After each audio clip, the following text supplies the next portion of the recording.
a reminder of the important role that the ozone layer plays in sustaining life in our planet. Now, in studio, I have two wonderful guests who are about to introduce themselves. Please, to join the discussion, go on our social media platforms. That is Facebook, Twitter, and YouTube. Look for NTV Uganda and use the hashtag Ozone for Life and tell us how much do you know about the ozone layer? And then we shall give you more on that. Well, guests, good evening and welcome to this wonderful dialogue. Good evening, Idris. Yes, I would like to start with you. Could you kindly introduce yourself, who you are and what you do? Thank you so much, Idris. I'm called Leila Akelo Gonasa. Assalamu alaikum. Wa alaikum salam wa rahmatullahi wa barakatuh. Nice to know. I work with NEMA, the National Environment Management Authority. I work as the Senior Manager, Environment Compliance. I head the Department Environment Compliance. The department has 4 divisions. It has a division of assessment, general assessment, getting clearance with NEMA, anything that you need a certificate on. We're also in charge of the oil and gas sector, the minerals, Uganda exploration. We also work with chemical safety, radiation, pollution, prevention. We also deal with general guidance, compliance assistance with NEMA. But above all, the theme of today, the department is also in charge the ozone unit. So we are in charge ozone protection to ensure the ozone layer is well protected and mitigated. Indeed. Thank you so much. Gentlemen, kindly introduce yourself, what you do, and so that the people know who is talking to us about the ozone layer. Okay, thank you very much. My name is Isaac Mugabi. I'm a Senior Environment Assessment Officer and the Ozone Officer. My colleague talked about the Assessment Division, and that division basically what it handles the proposed developments, including factories, fuel stations, warehouses, roads, and many others. And we assess the impacts of such projects on the environment. Then she did mention about ozone, protecting the ozone layer. Now, as the National Ozone Unit, what we do, we coordinate all Montreal Protocol activities in the country, and we ensure that this country complies with the Montreal Protocol provisions. All right, Isaac and Leila, good to have you here today. And I'll go into it. I'll start with you, Isaac. What is the ozone? Because it sounds like a simple thing, but so many people might actually be oblivious of what it is. Could you kindly explain what it is? What is ozone? Okay, ozone is oxygen with is a molecule with 3 oxygen atoms. Oxygen is the gas that we breathe, and for it has 2 oxygen atoms, but ozone has 3. And this ozone, it exists at various levels around the Earth's atmosphere. At this level where we are in the troposphere. In the troposphere, we have low concentrations of ozone, and in the stratosphere, we have higher concentrations of ozone. All right, interesting. If you would simplify it in simple terms, because some of our viewers might not per se understand exactly the technical language that you might have used. If you were to explain it to a child in primary school, how would you explain it? Okay. I'm sorry to insist on the question, but it's quite important to understand what we're talking about even before we go into it. Okay, as in like the troposphere, it is this surface level where we are. Like it ranges from a distance of 0 kilometers up to about 10 kilometers above the Earth's surface, and then the stratosphere takes over from 10 onwards. So Idris, in a nutshell, ozone is a toxic gas. It is a pollutant. It causes disturbance on the air, on humans, anything that you call biodiversity on Earth. It is what it is. It is a pollutant, it's a toxic gas. Just the layer and accumulation levels are what differs. The layer he has talked to you about, the one beneath the Earth, the one next to the moon, the next to the sun. As you go so out its protection space is high on the last layer next to the sun. But in a nutshell, it is a toxic gas. It's a pollutant and causes disturbance in the air. And as a result of that disturbance, it causes harm on either humans, plants, animals, anything you call biodiversity on Earth. Wow. Isaac, to come to you again. So ozone as a gas, it could be useful and it could be a nuisance, right? Yes. As she has explained. Could you just elaborate on that statement? Okay. How is it useful, and then how does it become a nuisance to us? Okay. Okay. Ozone, like I mentioned before, it exists at the lower levels, around the Earth's surface, and then at the higher levels, at a distance of 10 kilometers to 50 kilometers above the Earth's surface. So at the surface level, it is a nuisance, and it is formed from what? Like from reactions, like when you have the vehicle exhaust, those exhaust fumes get out of the car and they react with the sunlight. With other molecules. Yes, with other molecules, and in presence of sunlight, and then you form the ground level ozone. That ground level ozone is a nuisance. It causes, like it worsens respiratory diseases like asthma and others. Yeah, so that is how it is a nuisance. And then at higher levels of 10 kilometers onwards, it is useful because it protects the Earth from harmful ultraviolet radiations that are coming from the sun. The temperature of the sun is about 5,600 degrees Celsius. Way above our normal. Yeah, the temperature of the water, the hot water that we fear, that boiling water, it's 100 degrees. But the sun is 5,600 degrees. And then our human body temperature is 37 degrees. Yes. So this ozone layer, it absorbs 97 to 99% of those ultraviolet radiations coming from the sun. Yes, coming from the sun. And this ozone layer, like it's like the concentration of that ozone at ground level, it is about 20 molecules to 100 molecules per billion molecules of air. Okay. From our science, they told us that the concentration of oxygen is what? Is 21% in the atmosphere. In the ozone. In the atmosphere. In the atmosphere.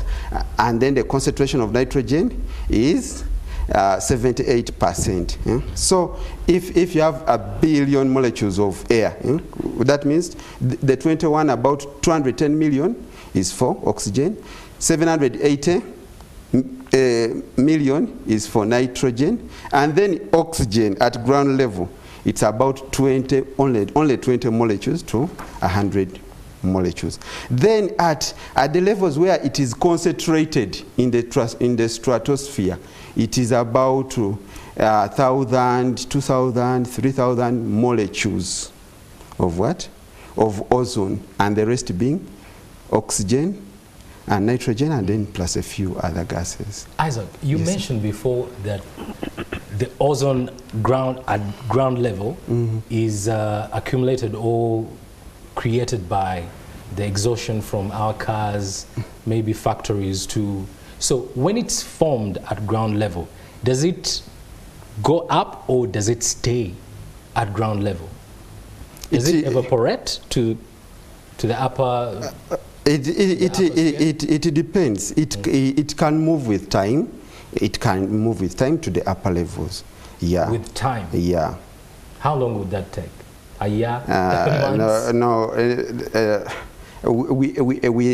We have not proven it here. Okay. Yeah, because we don't have gadgets. Actually, in the what, like as the discussion goes on, I'll tell you what challenges we have. Okay. Yeah. It's quite fascinating because we live our life the way we choose to live it without knowing other dangers that are around us and things that contribute to us actually even being able to even breathe and live. Yeah. It's fascinating. And one thing that has caught my attention as you were explaining the ozone, you said it's a gas. Yes. And I'm emphasizing this because I know, as myself who is not a scientist, it could be very difficult to wrap your head around it. It is a gas. And you talked about nitrogen, hydrogen, oxygen. So what gases are in the ozone itself? Ozone itself is a gas. It's a gas, so it's called ozone. Yes, it's called ozone. And what makes it are oxygen atoms. So 3 oxygen atoms make up an ozone molecule. Oh, okay. Yes. And so when oxygen combines, the atoms, oxygen atoms combine with something else, then it formulates the ozone? Is that so? Actually, ozone is formed from oxygen atoms. So if you have an oxygen molecule and it breaks up into 2, the other oxygen radical can join up with this atom and it forms a molecule. And forms a molecule. Yeah. And then we have the ozone. Yeah, and then we have the ozone. Wow. Then there is a very common phrase that we use that I have heard of, and most likely so many other of our viewers have heard of, which is the ozone layer. Because you have explained what the ozone is as an independent gas, and what do they call it in terms? Is it a component or a gas or something like that? Yes. So as ozone itself, but we've heard of the word ozone layer. So how does that form and where is it? Okay. So this ozone layer, it is found at a distance minimum of what? Of 10 kilometers above the Earth's surface. And it goes up to 50 kilometers above the Earth's surface. Okay. And it reaches its peak concentration at about 23 kilometers above the Earth's surface, because the concentration keep on varying with height from the ground. Like at lower levels the concentration is low. Then as you like from 10, it goes on increasing up to around 23 kilometers. Then when it reaches there, that becomes its peak, and then the concentration reduces up to 50 kilometers. Yeah, so that is the ozone layer, and it has a thickness of about 3 millimeters. 3 millimeters. And this ozone layer sounds very small. Yes. Yes, and this ozone layer, it was discovered during the 1970s and 1980s by the scientists at that time, that it was being eaten up by what? By some chemical substances. Yes. Wow, you said 3 millimeters. 3 millimeters. That is scary. That is the healthy ozone. The healthy ozone is about 3 millimeters. Very small. Yes. And very important. And very important. Yes. Leila, I'll come to you on that point. What threatens and endangers the ozone layer? Because he mentioned a little bit of the exhaustions that come from our cars, because nearly everyone drives nowadays, and we have factories. What threatens this ozone layer, which sounds so important? Everyone drives. Everyone, what are you driving in the first place? What kind of car are you driving in the first place? Unfortunately, it's what you and me can afford. Yeah. Now, as he has talked about it, the ozone layer is a sheet. It is what you would call a small blanket, a small sheet that shields us from the sun. The sun has powerful rays, like the ultraviolet rays, which have a lot of harm, as he has explained, to cause harm to the center, to the earth, or in biodiversity on earth. However, that sheet that covers, thin as it is, actually science tells us that it ranges between 3 to 5 millimeters in thickness. But imagine a millimeter. What is a centimeter? Then 1 inch of a centimeter is a millimeter. If you remember your ruler with those small lines that were there, 3 of them make them millimeters. 3 small lines. So thin as it is, we have chemical substances, what we call the halogens. If I am to take you back to our chemistry, which we failed, but we moved what we call the periodic table. Yes, that was in what we call the group 7 chemical set. anything that has a component of chlorofluorocarbons, what we commonly call the CFCs, will cause harm to the ozone layer. As small as it is, when these different components or different pollutants that we release from different activities on Earth reach that layer, it causes a crack on it, or what we call a damage on it, commonly known as the ozone hole. Remember, whatever we are discussing today, our aim is to protect the ozone layer. Yes. As a result of a hole and crack that was identified on it, people kept polluting all these dangers that we are talking about, or what we are going to talk about, and they caused a crack on it. So when we cause a crack on it, it means those different radiations can pass through and reach us. Directly. Yeah. And yet at the end of the day, if we had that shield, or what we call a sheet, what we now call scientifically the ozone layer, it would act like a protection or something that absorbs the ultraviolet rays. The same way you carry an umbrella when it's too hot. Exactly. So things like refrigerants. We've had refrigerants in the olden days. I don't know whether we still have them now, but we've tried our best to phase them out. If you have a fridge that you have used for more than 15 years, between 10 to 15 years, we have refrigerants, components in refrigerants. They have components that cause effects, all those pollutant gas, they release them into the air. And with a little slow but sure migration, they reach the ozone and they crack it. And then they crack it slowly but surely. So among the things that we look at things like refrigerants, air conditioners. What kind of air conditioner are you using? We've had air conditioners that use refrigerants that are so toxic. Yeah. To an extent, however much as you regulate it, the movement of the regulation does not add up. You've had regulation where you know very well you've balanced it out, but it's very cold and chilly. I don't know whether you've seen that. I have experienced that. Some of them are really using old refrigerants. So we phase that out. Things like agricultural products, pesticides. In our olden days, let's say take us back to the days of our grandparents. They used to farm what we call organic agriculture. Yeah. They used to have perennial crops where in such a way that in this season you cultivate this particular crop, in the other particular season you put this particular crop, and to cause a yield, a build-up in fertility of soil. In the days today, it's a matter of cultivating what sells, what is on the market, what is not on the market. So due to that pressure and anxiety, we are forced to use so many pesticides, also many fertilizers. And most of these fertilizers are not organic. They have toxic compounds that affect the ozone layer. We have things like the aerosols. Most of these, you can take it to inhalers. But just as the law, what NEMA has done, or most of the laws and regulations that are put in place, they have some pollutants that come out of them. We have things like the solvents. Solvent, mainly, these are used in laboratories. During our mixing of chemicals, we are testing that and that. We have those particular solvents, mainly also in dry cleaners, they are used. So we have things like the halogens. You see, have you ever bothered to know how a fire extinguisher works?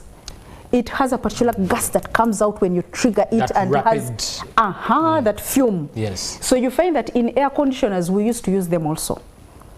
The reason I say use, because as you will know, we have a law that banned most of those chemicals. But the reason we don't stop talking about it, some of these places, or some people are still using these things. We have from the foam sector. You know, when you're making a mattress, you need a chemical that helps it to foam up, or to exert, or to look at it, like to make it expand. So most of those foams at the end of the day, like the mattresses that we have. The mattress is soft that you have. Yes. It's a combination of different chemicals. So in the mattress formation, all those chemicals that were used in the olden days, I remember when we were young, it was one of the trips any primary child would have to go to. Everyone would like to run to go to a factory, at least a mattress forming factory. These days there are so many. So at the end of the day, those chemicals that they use, so all those different aspects in life. Yeah. But the biggest threat for now is mainly air conditioning and refrigeration. But we also have transportation, for example. Most of the fumes that we are getting out, what kind of fume are you having? How long have you taken to service your car? What kind of fuel are you taking in? Most of us, it's a matter of driving your car, but what kind of exhaust is coming out? Slowly it builds in the air, and before you know it, it reaches the ozone layer. So how would I know the right car to use? How do you know the right car to use? So long as the gas you are using in your car has a component of a CFC, what we call the chlorofluorocarbons, not just the car alone. Look at us, the ladies, the sprays that we use in the hairs, in the salons. Look at the house. Anything that you use that has a chemical compound that has CFC. I want you to... CFC, sorry, CFC is? Chlorofluorocarbons. Okay. But it's always abbreviated as CFC. I want you to take interest from now on, anywhere that you are. Just look at anything that you think uses gas. Look at those small letters. The lawyers tell us that the fact is hidden in that small letters. Indeed. If you're signing an agreement, the agreement will have that summary, so many things. Then there are those small letters. That is so true. So it's the same thing with chemical compositions. The tiny letters that will tell you that this particular component has this composition. So long as it has a component of CFC, it is a threat to the ozone. Wow. Yes. I feel... So we are here. You're now having imaginations to see what you've been using? Because you talked about refrigerants, that is the SC, the refrigerators that we have. Then you talk about the sprays that some of the ladies are using in the saloons. The cars that we're using. It's like you can't really use anything until you know it is safe. Exactly. It's one reason there is a problem. That's why we are here. We are using these things. It's inevitable. We need them. But what kind of product are you using? What kind of technology are you using? Indeed. What kind of component are you using? Because there are alternatives, as we shall see ahead. There are alternatives. But some of those alternatives are either, it's like, I'll give you an example when we're fighting the war of plastics, which I don't want us to go to. However much as plastics is another source of ozone destruction. Oh, it is? Yes. The components in plastic. Wow. The components in plastics are a very big threat to the ozone layer. So someone will tell you that when mama cooks their food, let's say matoke in the old markets, when I put it in the Kavera bag, it will cook faster. And I'm able to cook for a bunch of customers. But at the end of the day, what component is heating up in the plastic and getting into the atmosphere? As you open your saucepan, open it up, pick the food, what is coming out? And what is getting into the food that you're taking in yourself? But above all, the threat for all of us, what is getting into the atmosphere? So it is a threat, and it's our reason for coming here today, because it affects all of us. It's a global crisis. So refrigerants, transportation, literally most of the aspects of life that we live. Most of the aspects of life that we live in. Wow. My mind is blown. If yours is blown as well, please go to our social media platforms and use the hashtag #OzoneForLife. Look out for NTV Uganda, and that is on YouTube, on Facebook, Twitter, and tell us, what is your experience? What are you learning from what our amazing guests are telling us? And maybe you also didn't know that you're affecting the ozone layer. This is the time you have to start and make a change. Leila, coming back to you. So we've talked about what the ozone is, what the ozone layer is, basically what threatens that umbrella that is protecting us from the sun, the rays that come from the sun that are so dangerous to us. But now, the role that the ozone layer is in protecting our life, what is that role exactly? Because you might say the ozone layer is important, and I might ask, why is it important? Why is it important? Yes. As Isaac was explaining to us, he took us through the components of the sun rays. Sun rays get back to us by radiation, if you remember, and they bounce back to the sun after hitting the Earth's surface. Yes. However, if God was to open the atmosphere and we receive that sun directly, hot as it is, none of us would handle. He told us the temperatures. None of us would handle. Oh my God. If you're just touching fire, times, right? If you're just touching fire and you feel it's hot, and you even feel your skin is going, you feel burnt. What if God just opened the sun? I'm just privileged to have come from Mecca. But do you know that one of the reasons why we have stampede, mashallah, one of the reasons we kept saying Mecca is hard, it was because of the rays. The radiation was very high, meaning we were getting the sun rays directly. Now, if if that is just a small 48, 50 degrees Celsius, what about 700s of degrees that we are talking about? If God was to open it direct, we receive it wholesale on earth. So this ozone layer works as a shield. It is a blanket. It has the ability to absorb the way you use, yes, the heat, the radiation, the heat. The way you use, for example, a sponge of water, let's say. You have a sponge, you trickle water into it, it soaks up. As it soaks up and you squeeze, it releases the water. It's what we are doing to the ozone. This sheet is absorbing the rays. We are cracking it with our pollutants. We are breaking it up. It releases. That has been absorbed. So it passes through. It creates a hole. It creates a crack. So the ozone layer, in reality, the role is actually to absorb the different ultraviolet rays. Because if these ultraviolet rays reached us, just as Isaac put it, we would have a lot of effects on biodiversity. We would have a lot of skin cancers. If you just use a sunscreen and you feel you're not getting it, we are so lucky maybe here that the rays are relatively managed. But remember, this is a global problem. What does it mean? When there is a problem and the heat wave is blowing, it does not distinguish Uganda. The problem cuts across onto the atmosphere. So what are we talking about? Let everyone in their angle help. Let us work together. So the ozone layer actually is just an absorbent of the ultraviolet rays. That's what it does to shield us. You talked about Mecca and Saudi Arabia, and we know that most of that area, that peninsula, is a desert. Could it be that deserts are some of the results of lack of that ozone layer? Is that a possibility? One, as we shall see later, one of the things that we can do to help in shielding and absorbing these different components in the atmosphere is by planting trees. By the mere fact that you have a tree acts as a shield or an absorbent that attracts these different components in the atmosphere before they get out through. So if it's a desert and it's open, it means the deforestation levels are very high. We don't have shields on our small stratosphere, or what we call the stratosphere of the earth, the different regions that Isaac mentioned about before you reach the ozone layer.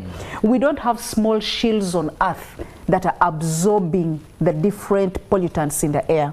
So if something is open or it's bare ground, it means everything as produced on earth goes direct. Directly, yeah. So at the end of the day, if it goes direct, the rate at which it cracks the ozone is high, and the rate at which the different radiations penetrate through is high, thus receiving the radiation directly. Wow. Well, we are, just a reminder, we are celebrating World Ozone Day 2024. And on that note, I want to call in Isaac to talk about what is World Ozone Day. Okay. Yes. World Ozone Day, it is also known as the International Day for the Protection of the Ozone Layer. It was designated it was designated in 2000, and it is celebrated on 16th of September of every year. Yes. Which is 2 days away from today? Yeah. Okay. So basically, during that day, what are some of the activities that are done? Okay. Basically what we do, we create more awareness about the Montreal Protocol and the ozone layer, the need to protect the ozone layer, and that's what we have been doing during this week leading to the World Ozone Day. Yeah, we have created awareness in like over different platforms. We have moved it to several radio stations around the country, and we have sensitized the people about the Montreal Protocol. And now here we are doing it on TV. We are here. Yeah, we have also called for articles from students at secondary school level, technical institutions, and universities to write articles on ozone for life. And I've written, deadline was 10th, which was a few days back. Next year should include also us. You guys have a lot of science. You'll meet the young generation. We might complicate it. Yes. Now, Isaac, this year's theme, as I understand it, for the Ozone Day World Celebration is Ozone for Life. Kindly discuss it, and what is the significance of having such a theme? Okay. Like Madame Leila has put it, ozone supports all forms of life. Yes. On the planet, on Earth. It supports all forms of life. Because if that, if those ultraviolet radiations were reaching the Earth unchecked and absorbed by the ozone layer, then we would suffer from skin cancer, eye cataracts, crop productivity would reduce, the wild animals would be affected, they would die. The aquatic animals like fish would also die, and so many others. So really, this ozone layer plays a very big role in supporting all forms of life on Earth. So it's a concentration of the statement that without the ozone layer, there is no life, basically? Yes. Wow. Hajat Leila, yes, I want to come to you. As NEMA, National Environment Management Authority of Uganda, what is your role in protecting this important but small layer? Thank you, Idris. Thank you, Idris. As you know, NEMA is a regulatory body. Regulatory means we work with laws. Yes. On top of working with laws, NEMA is born by responsibility of a mandate where we regulate, we monitor, we supervise all activities of environment. So as NEMA, in relation to protection of the ozone layer, we have implemented laws, or we have formulated laws. Yes. We have the National Environment Act. It's CAP 189 by citation, but it's amended. It was amended in 2019. Under the National Environment Act, we have provisions or section of the Act that speak to ozone management, or ozone prevention, or ozone protection.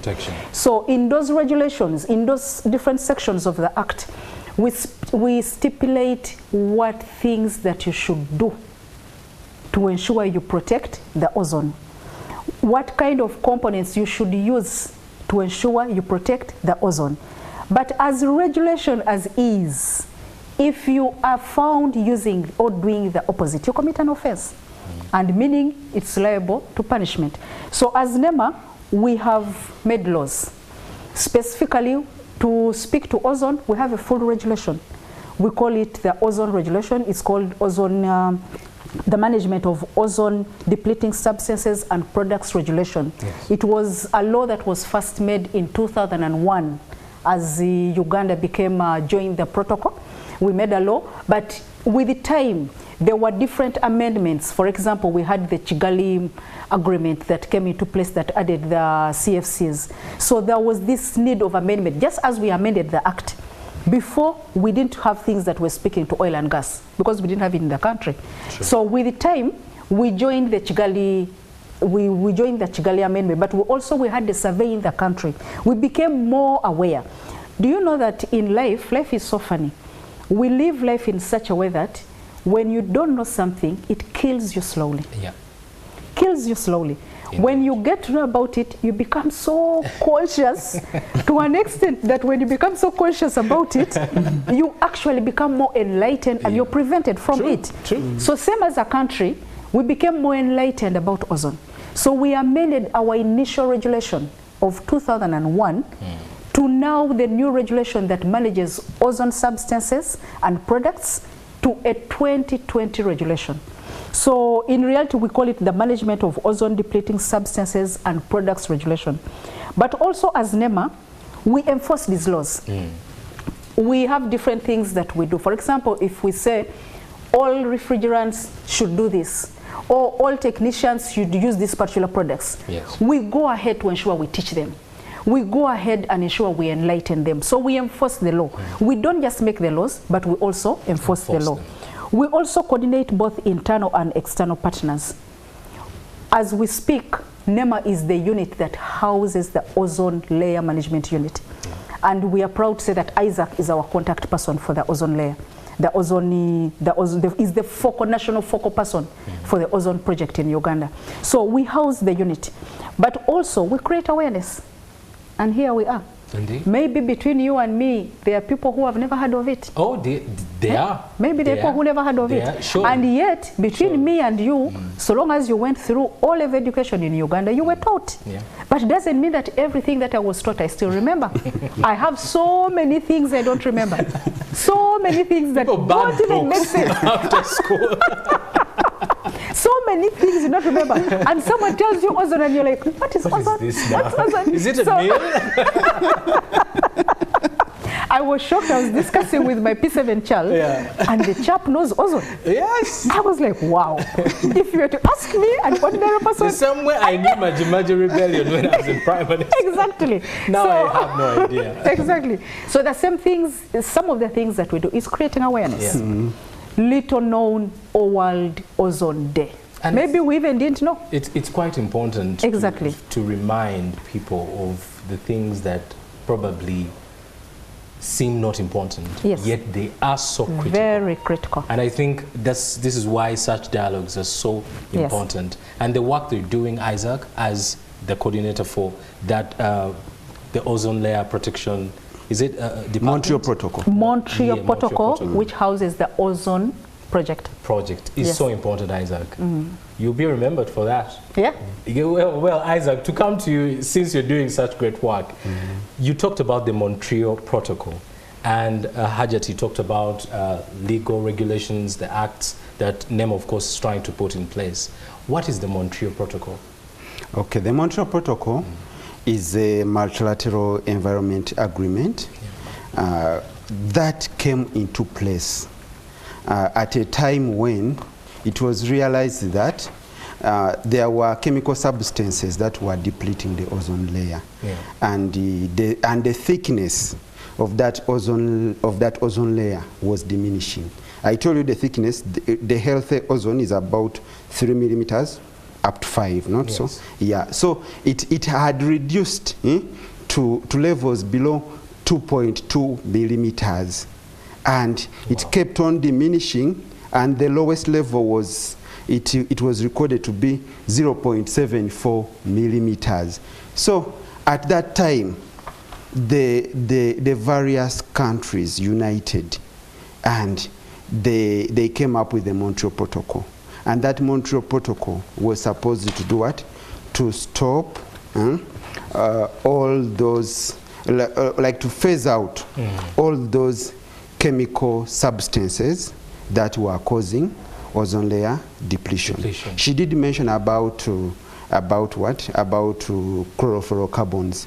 And basically these ozone depleting substances are compounds of the halogens, the group 7 elements. They are like they are compounds with what? With some organic compounds.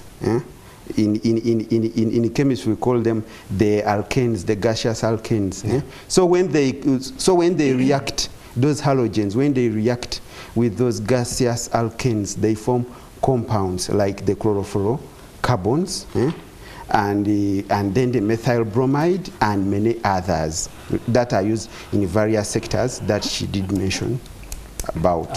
Yeah, and the Montreal Protocol, it came from the Vienna Convention. Earlier on, in 1985, there was a Vienna Convention on the protection of the ozone layer. And then the Montreal Protocol came into force in 1987. And all countries ratified the Montreal Protocol. And this work that I'm doing is not that I'm the one who has started doing it. No. We've had people who doing it before, and have really carried our country to compliance, and that is why we are here jubilating about the successes that we have reached under the Montreal Protocol as a country. On that note, Isaac, highlight some of those successes nationally and globally. Yes. So I will start with globally. Globally, the Montreal Protocol has achieved like what we call universal ratification. All countries in the world are doing what it takes to make sure that the ozone depleting substances are phased out actually some of the production facilities that were manufacturing these chlorofluorocarbons closed, and these chlorofluorocarbons, we are not importing them into the country. That is a success. And here in Uganda, we phased that out in 2010. Methyl bromide, we phased it out in 2007. And other substances, we phased them out in 2015. That was before I joined NEMA. So that means the people who were in NEMA at that time and doing that work were doing a very great job. Indeed. Yeah. And then also the ozone layer is healing. From you mentioned earlier the depletion was at 0.06. Is it 5 or 0.05 millimeters? 0.74 millimeters. That's the lowest recorded like length of the thickness of the ozone layer. So now it is healing. The ozone layer is healing. Are we back to the 3? No, not yet. Not yet. Yeah. But that is at some point called the Antarctica. The Antarctica has countries like South Africa, Australia, Belgium, and others. So in those countries, that ozone hole is just directly above them. Actually, in those countries, like during some days in the year, they tell them, you people, you shouldn't stand in the sunshine for this long. The heat waves that we hear about? Partly. Okay. Yes, yeah. So they don't stand in the sunshine fully like the way for us we do. For us, you can be under sunshine from morning up sunset and nothing happens. But for them, in Argentina, South Africa, Australia, and others, you can't be there in those particular days. Otherwise, you will contract skin cancer, eye cataracts, and many others. Then, as a country, we have also ratified the Montreal Protocol and the various amendments under the Montreal Protocol, because each amendment, it came along with its own controlled substances. She did mention about the Kigali Amendment. That one brought on board the hydrofluorocarbons that are responsible for global warming. So we ratified the Kigali Amendment. Actually, in the East African region, we were the first, and even to have our regulations completed, we were the first. Some of our neighbors are still struggling to have their regulations passed, but for us, we're already implementing this, and we have also gone ahead and established this Montreal Protocol in our education system. For instance, in 2003. A course in refrigeration and air conditioning was introduced in Chambogo University, and we have been in partnership with Chambogo University since that time. And we also have other training institutions. For instance, in Western Uganda, we have Uganda Technical College Bushenyi, we have Kasese Youth Polytechnic. Then in the north, we have Melo Technical Institute, and we also have Uganda Technical College Lira. Then in the east, we have Uganda Technical College Elgon, and then we have Ogolai Technical Institute in Amuria. And what we have done with these technical institutions, we have provided them with the state-of-art toolkits that are used in training in refrigeration and air conditioning. Actually, these toolkits, if you leave Uganda here and you go to train in refrigeration and air conditioning, say in Germany, you'll find the same toolkit that we have here in Uganda. We have done this with the help of our external partners, who include United Nations Environment Program, in abbreviation UNEP, United Nations Industrial Development Organization, that is UNIDO, and then we have the German company called GIZ. And then we also realized that these chemical substances are being released in the atmosphere by technicians, and some of these technicians learn on job. You find somebody can maybe go to a garage, and they do what? And they learn how to repair an AC in a garage, and during the process of repair, they release gas, to the atmosphere. Actually, you could find that sometimes when these technicians come to repair your vehicles or your fridge at home, they can tell you that, you know what, the gas is finished. The gas needs to be refilled. But the way this system works, it works like the way your blood system works. From the time you are born, you have had the same blood. Yeah. Your blood has not been like removed at any point, and then replaced with fresh blood. Those are various scenarios. We are taking some of the things that we assume to be normal as... actually, with the blood, they just do a refill, like a top-up. In case you fall sick, they just do a top-up, but not refilling all your blood. So even this gas in the refrigeration and the air conditioning devices, appliances, unless if it has really, unless maybe if an explosion has been there or something, but the gas most likely should be there. And then on top of that, we have gone ahead to identify the like some group that are training these people who learn on job. Because you find that there could be the scenarios, maybe somebody doesn't have school fees or what, is an orphan, something like that, and then they go and learn on job. But when they don't know the chemistry of the what? Of the substance they're handling, because some of those gases are highly flammable, are highly toxic. Actually, there have been scenarios, say, in Zambia and our neighbor Kenya here, where a technician like burnt to death while trying to repair the fridge. That's because they didn't know the chemical composition of the substances that are in the fridge. So these are some of the fridges that need to be discontinued in distribution, right?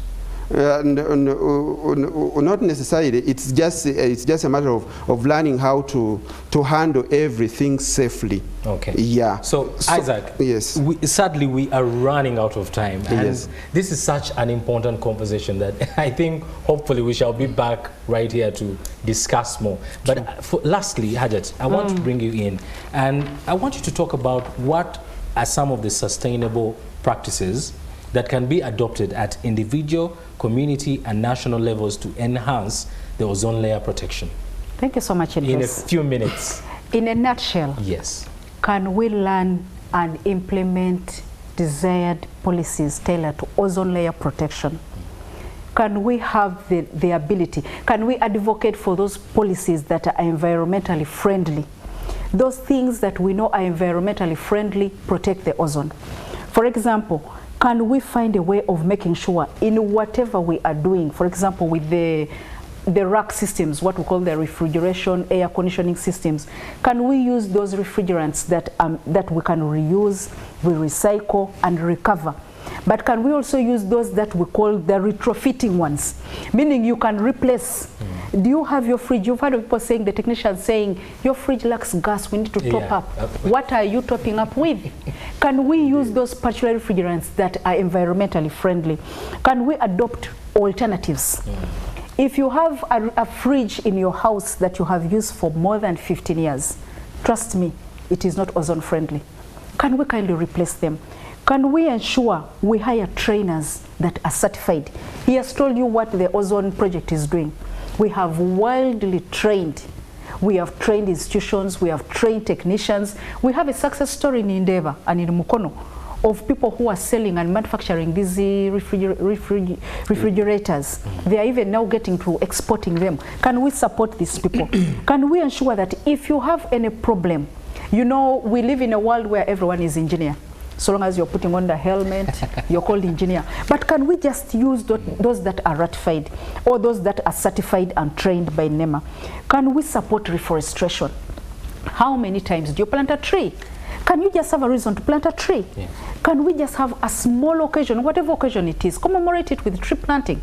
Let's have the vegetation cover grow so that we have more absorption of these rays. Can we regularly service our appliances? How long do you take? We live in a country where it first gets a mechanical problem. Service it. Just as you service your car, can we have our appliances serviced? If we have them well serviced, we make sure that they do not get into a depletion of the environment. They do not release. Can we have safe disposal of these appliances? We have a disposal unit in the country for electronic waste. Can we use it? Can we safely dispose them as waste? Let's not just throw it in the garbage. Can we have eco-friendly transportation? Can we have sustainable agricultural practices? Use naturally cleaning products? Let's run away from us, the women, where we have in your house everything that you're using is even burning hands. Yeah. We come from places where detergents burn our hands. They are not eco-friendly. Can we avoid ozone layer depleting substances generally? But above all, and to sum it all, can we create awareness? Can me and you talk about it? Meet someone, explain it, break it down in the nutshell. It may not be the science. You know, there are some things that are hard to explain with the science. But kindly break it down, create awareness. Let everyone know it. Let everyone talk about it. Come 16th of September, it's a Monday. Can we just treat? Can you just tag? Can you just talk about something about it? In 30 seconds. Create awareness. What are some of the activities that DEMA is going to carry out on that day, and how can we be part of it? 30 seconds. On that particular day as a country, we don't have a function as is, because the theme for this year is Ozone for Life. Yes. So most of the activities have been geared towards awareness creation. That's what the world has gone. So generally in the world, we've been encouraged to ensure we speak about it.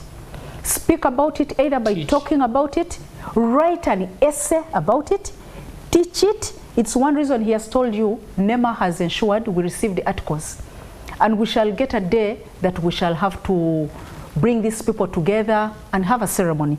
But for that particular day, we are creating awareness. We are talking about it. And to us as Uganda, we've made sure, or as NEMA, we've made sure that we've not taken it only to 16th of September. Yeah. We've had a whole season of talking about ozone. We've moved countrywide talking about ozone. And Isaac, to sum it up, we are here. Indeed. Isaac, yes, please. One last word, 30 seconds. Okay. Our viewers out there, I urge you to take matters of ozone layer protection seriously, because ozone is there for us to protect, and it will work well for us to protect us. Yes. Indeed. Thank you so much, Isaac, for the wonderful work that you're doing under NEMA and Montreal Protocol. Hajat, again, thank you. Thank you so much for whatever you're doing. And thank you who has been at home watching this wonderful dialogue. Have you picked something? Go to our social media platforms, that is Twitter, Facebook, YouTube. Use the hashtag Ozone for Life and look out for NTV Uganda. Tell us, what have you learned? What are you prepared to do? What have you been doing that has been depleting this important layer, that is the ozone layer? And you weren't informed about it, but now you do know. Come the 16th of September, which is 2 days away, that is the World Ozone Day Celebrations 2024. Do something about it. Get on your phone, use the hashtag Ozone for Life and tell us your experiences. Teach us, advocate, and create awareness about what you've learned today. Because guess what? There are countries that don't have the luxury that you have to walk out of your door, to walk out of your house and sunbathe without any fear of getting skin cancer, without any fear of dying, without any fear of anything in life. And you can grow your plants quite normally without any help, and you know, it's all fine. But that is thanks to the ozone layer that we need to protect. Well, thank you for being wonderful viewers.